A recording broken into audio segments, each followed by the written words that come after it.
حفاظت کا مسئلہ آیا تو 1200 صحابہ شہادت دے کر تاج ختم نبوت کی حفاظت کا فرض ادا کیے۔ حضور اکرم صلی اللہ علیہ وسلم کی حیات مبارکہ میں اور اس کے بعد جو اسلام کی اشاعت اور حفاظت کے لیے جنگیں ہوئی ہیں اس میں 300 صحابہ اکرام کی شہادت ہمیں ملتی ہے۔ ہو سکتا کچھ زیادہ ہو کم ہو، لیکن ایک اندازہ ہے 300 صحابہ اکرام نے اپنی جانوں کا نذرانہ پیش کیا نبی کے دین کی اشاعت اور حفاظت کے لیے۔ لیکن نبی کریم علیہ السلام کی زندگی کے آخری ایام میں جب نبوت کا جھوٹے دعوے دار مسیلمہ کذاب کی شکل میں پیدا ہوتا ہے اور وہ دعویٰ کرتا ہے، اللہ کے نبی علیہ السلام بستر عدالت پہ ہونے کے باوجود بھی حضرت اسامہ کو ایک لشکر دے کر بھیجتے ہیں کہ جاؤ اور اس فتنے کو ختم کر کے آؤ۔ حضرت اسامہ رضی اللہ تعالیٰ لشکر لے کر ابھی مدینے کے باہر پڑاؤ ڈالے تھے، اتنا میری اللہ کے نبی دنیا سے رخصت ہو گئے، وہ لشکر واپس آیا، وہ تفصیلی واقعہ سب آپ جانتے ہیں، بیان کرتے ہیں۔ لیکن اس کے بعد وہ آئے اور تجہیز و تکوین کے بعد پھر حضرت صدیق اکبر رضی اللہ تعالیٰ عنہ جب مشورے سے خلیفہ بنے تو آپ نے حکم دیا اسامہ جاؤ اپنے مشن پر آؤ۔ تو صحابہ نے اس وقت فرمایا تھا کہ حضرت ابو بکر سے کہ ابو بکر ابھی تو تدفین ہوئی، تازہ معاملہ، غم کا ماحول ہے،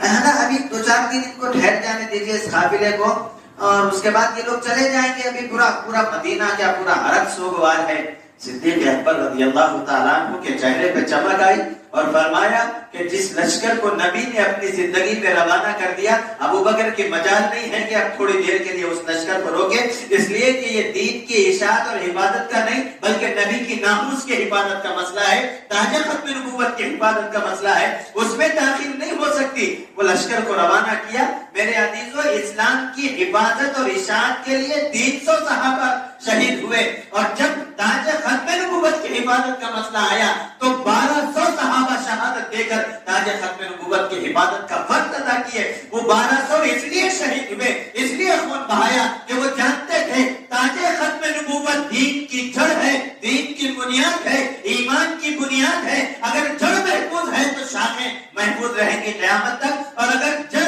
مجروح ہو گئی اور جڑ خراب ہو گئی، جڑ کے اندر خرابی آ گئی تو پورا پیڑ دین کا ختم ہو جائے گا، جل جائے گا۔ لہذا 1200 صحابہ اکرام نے شہادت دی، اس لیے دی کہ اگر دین کو قیامت تک زندہ رہنا ہے تو تاج ختم نبوت کی حفاظت کی شرط پر ہی زندہ رہے گا۔ اگر یہ محفوظ نہیں ہے تو دین محفوظ قیامت تک نہیں رہے گا۔ یہ مدارس، یہ مساجد، یہ خانقاہیں، یہ دعوت و تبلیغ کا کام، یہ دین کے جتنے کام ہیں، یہ اس پیڑ کی شاخیں ہیں جو ہری بھری ہیں، لیکن جڑ تاج ختم نبوت ہے، جڑ ناموس رسالت ہے۔ اس پر اگر حملہ ہو جائے، یہ کمزور ہو جائے تو پیڑ کب تک رہے گا؟ یہ شاخیں دین کی کب تک محفوظ رہیں گی؟ صحابہ نے اس حساسیت کو سمجھا تھا، اور سمجھنے کے بعد انہوں نے 1200 کی تعداد میں اپنا خون بہایا کہ کچھ بھی ہو جائے ہم چلے جائیں مگر نبی کے ختم نبوت اور ناموس پر آنچ نہ آئے۔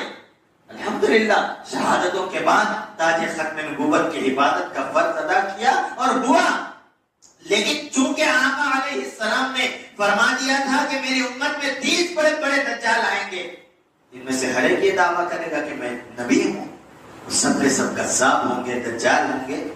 لہذا وہ سلسلہ چلتا رہا، چھوٹے موٹے بھی بیچ میں آتے رہے، لیکن بڑوں میں ایک نام ہمارے اس دور میں مرزا غلام احمد قادیانی کا ہے، جس کو دشمن نے کھڑا کیا، وہ آلے کار بنا،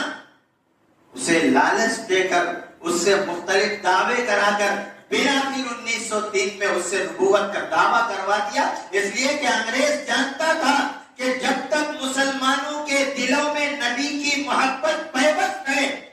ہم ان کا مقابلہ نہیں کر سکتے۔ تو